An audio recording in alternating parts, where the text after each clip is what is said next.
Okay, hello grade 2. Now, we are on our second subject and that is mother tongue. The title of our lesson 1 is Matalinong Unggoy.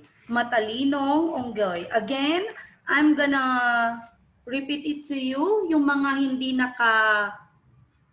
hindi katulad ng page ni Teacher Bell, pupunta sa ikatlong markahan. Andito yung page andito magsimula, okay? Kasi hindi pare-parehas yung page natin. So, ikatlong markahan. So, mamaya, gagamit tayo ng book. Ipapakita ko sa inyo kung anong page, okay? So, now, tulungan natin using your finger, tulungan natin si unggoy, monkey, dito si unggoy, na maabutan si turtle, yung si pagong. Okay? Ready? And go. Let's try. I'm gonna try it also. Now you try it in your screen. Ready? And go. Let me help you, unggoy. I'm locked. I'm locked. Where is it? Where will I go? Mm-mm-mm. Mm. Oh, here. I know already. Oh, locked. Mm. Okay, I did it. How about you? Okay, very good. If you are not yet done, then you can pause it and finish na maabutan ni unggoy si pagong. Okay, now punta tayo sa ating story. Ito ang ating motivation ngayon kasi ang story natin ay tungkol kay unggoy at kay pagong. Okay? Si Pagong at si Matching. Si Matching ay unggoy din, okay? Si Pagong at si Matching. Magkaibigan sina unggoy at Pagong. They are friends. Minsan, sa kanilang pamamasyal, while they're walking, nakakuha sila ng isang punong saging. They saw a banana tree. Okay, so nakakita sila ng banana. And then, naisip nilang paghatian at itanim ito. So, they're gonna cut it in half and then likas na to and they're gonna plant it. Likas na to sa ang unggoy kaya nagmamadali niyang pinili ang itaas na saging. So, etong si monkey, chinus niya yung, kasi sabi wise daw siya wise si monkey. Chinus niya yung upper part ng banana plant, ng banana. And then, kasi nakita niya malapit ng mamunga, may bunga na yung kanyang, yung itaas na bahagi ng banana. And then, sa kanyang palagay, ay malapit na itong mamunga dahil marami ng dahon. Marami ng dahon. Patingin nga, marami ng dahon. Masaya niyang itinanim. So, he planted it. Samantala, wala namang kibo namang itinanim ni Pagong ang ibabang bahagi ng saging. So itong si Pagong, quiet lang siya while planting his banana part, yung down part. And then, makalipas ang ilang araw, natuyo ng lahat ang dahon ng saging na itinanim ni unggoy. So yung banana, yung tinanim na banana ni monkey, yung leaves ay naging dry na after a few days. While yung kay pagong, nagkaroon na ng roots. Okay? Dahil may ugat, dahil may roots yung bahaging tinanim ni Pagong, there's a roots yung kay Pagong, unti-unting sumibol yung dahon, nag-grow yung mga leaves. Okay, kasi may roots na siya. So, yung roots ay nag-get ng water and nutrients from the soil. So, dahil nag-get ng nutrients and water from the soil, nag-grow yung tanim ni Pagong. And then, makalipas ang ilang, oh no, eto na. Labis ang kasiyahan ni Pagong. He's so happy now. Kasi nagbunga na yung kanyang itinanim na banana. Ngunit, may problem. There's a problem. Hindi niya to maakyat. He cannot get it and climb on his banana. Kaya nag-isip si Pagong, what will I do? tinawag niya ang kanyang kaibigang si Unggoy upang tulungan siyang makuha ang bunga ng saging. So tinawag niya yung friend niya, Unggoy, Unggoy, can you please help me get those bananas? Then pumunta si Unggoy, dali-daling umakyat, agad na namitas at kumain ng kumain sa itaas ng puno. And sa halip na bigyan si Pagong ng bunga, ay balat. Instead of the fruit ng banana, ang binigay niya ay yung mga balat ang tinanapo niya. Dahil dito, nagalit si Pagong at tahimik na umalis. Ang bad naman ni Unggoy. Siya na nga yung hindi niya binigyan si Pagong ng banana. Kay Pagong naman at banana yon. Okay, let's see what will happen next. And then maya-maya ay bumalik ito may dalang thorns. Si Pagong, bumalik siya. And then may dala siyang mga tinik. Nilagay niya yung tinik dun sa katawan ng punong saging.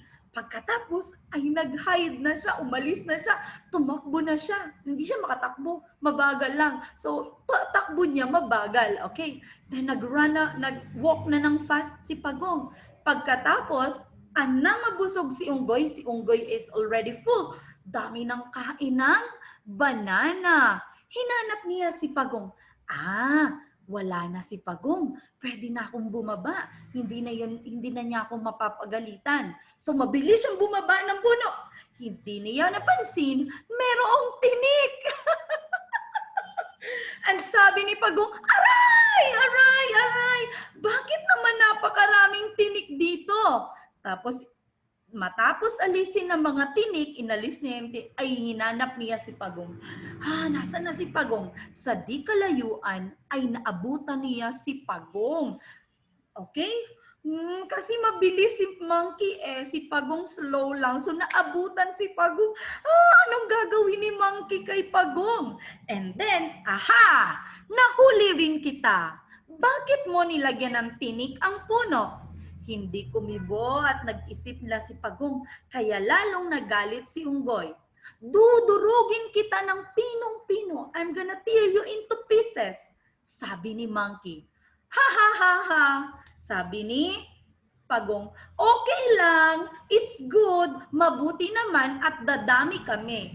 Sabi ni Pagong, it's okay, we'll become many Pagong, sabi ni Pagong. And then, nag-isip si Unggoy, hindi pwede. Dadami sila, mag-isa lang ako. Hindi pwede. Alam ko na. Iihawin kita sa apoy. So, i-burn siya sa fire. And then, sabi ni Pagong, thank you, salamat naman. Kasi lalo akong magiging beautiful and mag-white yung aking buong katawan. Magiging white daw yung skinny Pagong. And then, hindi pwede yun, hindi pwede. Sabi ni Monkey, again, muling nag-isip siya, nag-think. Itatapon kita sa ilog. And sabi ni Pagong, wag, no, don't do it. Para mo nang awa. Malulunod ako sa ilog. Dahil narinig niya, nagmakaawa si Pagong. Pinawakan niya sa katawan, sa ulo si Pagong at tinapon niya sa ilog. Okay. And then, sabi ni Pagong tumatawa, nakalimutan mo ba na dito ako nakatira? Natulala si Unggoy. Oo nga no, diyan siya nakatira. Ba't hindi ko naalala? Lalong tumindi ang galit ni Unggoy at masayang-masayang lumangoy papalayo si Pagong. So yan ang ating kwento. Ganda, no? You know, when I was a kid, this was my favorite story also. I'm so happy listening to this story. Okay, now, ito na yung ating bookwork. So, yung pag-open ng bookwork, yung hindi makakakita sa page 50 kasi iba yung gamit nyo na year. Page 50, punta sa ikatlong markahan. So, hanapin ang ikatlong markahan. So makikita nyo dyan yung puzzle kanina. And ito. Yan. Sa baba ng story, meron dyan na gawain 3. Gawain 3. So this one is gawain 3, page 50. Okay, question number 1. Sino-sino ang mga tauhan sa pabula or yung kwento? Sino-sino yung mga tauhan, character in the story? Please write your answer. Next, number 2. Ilarawan ang mga tauhan sa kwento. Describe the characters in the story. Answer. And number 3. What lesson have you learned in our story? Please write. Okay, if you are not yet done answering, you can pause this video. But those who are done, let's proceed dun sa katabing page. Ito. Okay? So next one is page 51. So ito yan yung may gawain 4.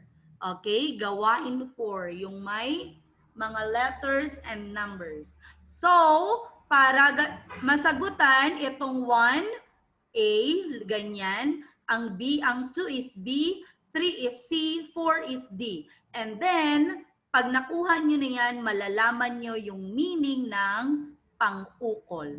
You will know the meaning of pang-ukol. Please answer. Okay. You can pause this video if you are not yet done answering. And then, play nyo lang ulit kung tapos na. Okay. Next, still bookwork, still page 51, down part, gawain 5. So, pagsunod, paggawa ng unggoy. So, ito yung gagawin natin. Sundan natin ang instruction. Ang step by step, paano makapag-drawing ng unggoy. Okay, first one, ito. Dito nyo i-drawing sa box. First one, gumawa ng ganito. Second, gawa ng ganito. Yung kanyang katawan, ulo, katawan, body. Next, lagyan ng tainga. Lagyan ng kamay. Next, pagkatapos, lagyan naman ng paa. Pagkatapos ng paa, lagyan ng mata, ilong, at bibig, at buntot. Pagkatapos ng buntot, kulayan ito ng brown. Or gusto nyo, black. Okay. Ngayon, tapos na? Very good.